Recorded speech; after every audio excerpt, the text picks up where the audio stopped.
అందరికీ hi, welcome to fish world. ఈరోజు మనం చేపల్ని చూడడానికి సముద్రం ఒడ్డుకైతే వచ్చేసాము. వేట ఎలా చేస్తారు, వేట చేసిన చేపల్ని వల నుంచి ఎలా తప్పిస్తారు అనేవి మనం ఈ వీడియోలో చూద్దాము.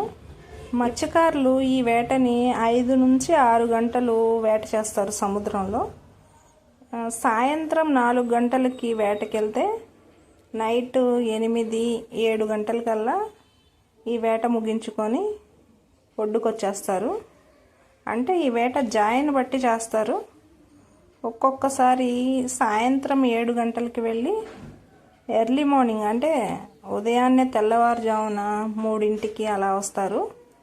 ఈ పడ్డ చేపలన్నిటినీ ఇలా ఒడ్డుకు తీసుకొస్తారు. అంటే సముద్రంలో వల వేసిన తర్వాత చేపలు పడ్డ తర్వాత ఈ చేపల్ని వల నుంచి వేరు చేయకుండానే వలని అలాగే బోట్లో ఉంచుకొని ఒడ్డుకు తీసుకొస్తారు. ఒడ్డుకు తీసుకొచ్చిన తర్వాత ఈ వల మొత్తాన్ని ఇలా కిందకి దించుతారు.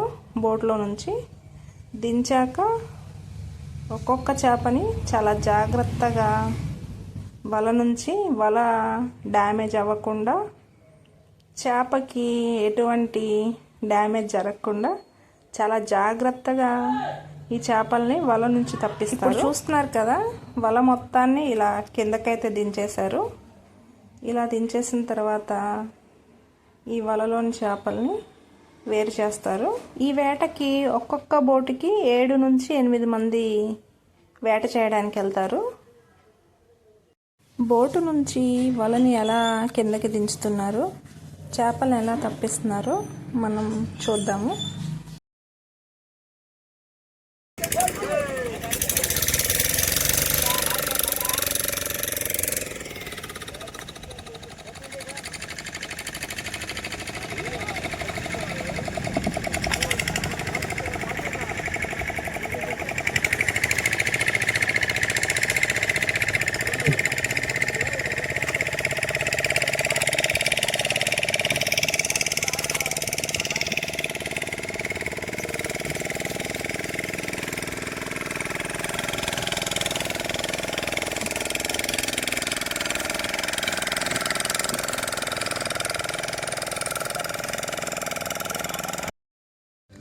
ఈ చేపల్ని కానాగంతలు అంటారు.